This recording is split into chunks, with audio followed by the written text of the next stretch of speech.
చిన్న ఒకటే నిమిషం అధ్యక్ష, ఒక చిన్న కథ చెప్పిన ఉపన్యాసాన్ని ముగిస్తా అధ్యక్ష.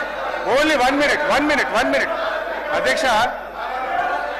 పంచతంత్రంలో చిన్నయ్య సూరి గారు చెప్పిన కథ అధ్యక్ష. ఇది పంచతంత్రంలో చిన్నయ్య సూరి గారు చెప్పిన కథ అధ్యక్ష. ఒక నక్క ఆహారాన్ని వెతుకుంటూ ఊర్లోకి వచ్చిందట అధ్యక్ష. అక్కడ రజకులు ఉపయోగించే నీలి రంగు ఉన్న తొట్టిలో పడిపోయింది. ఆ నక్కకి ఏమైపోయింది, ఆ తొట్టిలో పడితే ఆ నక్క ఒంటి నిండా నీలి రంగు అంటుకున్నది. ఆ నీలి రంగు అంటుకున్న తర్వాత అది మళ్ళీ అడవిలోకి పోయింది. ఇదేదో కొత్త జంతువు అనుకొని అడవిలో ఉన్న జంతువులన్నీ భయపడ్డాయట అధ్యక్ష. ఈ నక్క కూడా ఇదేదో బాగుంది, అందరు నాకు భయపడుతుందని నేను దేవుడు పంపిన దూతను, ఈ రోజు నుంచి నేనే మీకు రాజును అని ఆ నక్క అన్నదట అధ్యక్ష. జంతువులు భయంతో అంగీకరించాయి. ఆ నక్క జంతువులను అనేక రకాలుగా కష్టపెట్టే భరించాయి అధ్యక్ష. ఒకరోజు ఆ నక్క పెద్ద సభ పెట్టింది, కొత్త చట్టాల గురించి చెప్తుంది. అంతలోనే పెద్ద వర్షం పడి ఆ నక్క అంటిన నీలిరంగంతా కరిగిపోయింది. నక్క నిజస్వరూపం బయటపడ్డది.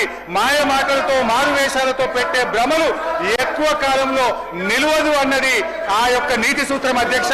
వీళ్ళ మాయ మాటలు కూడా ఎక్కువ కాలం నిలవవు. వీళ్ళ మాటలు, వీళ్ళ యొక్క నీతి ఈ రాష్ట్ర ప్రజలకు అర్థమైపోయింది. జై తెలంగాణ, జై కేసీఆర్.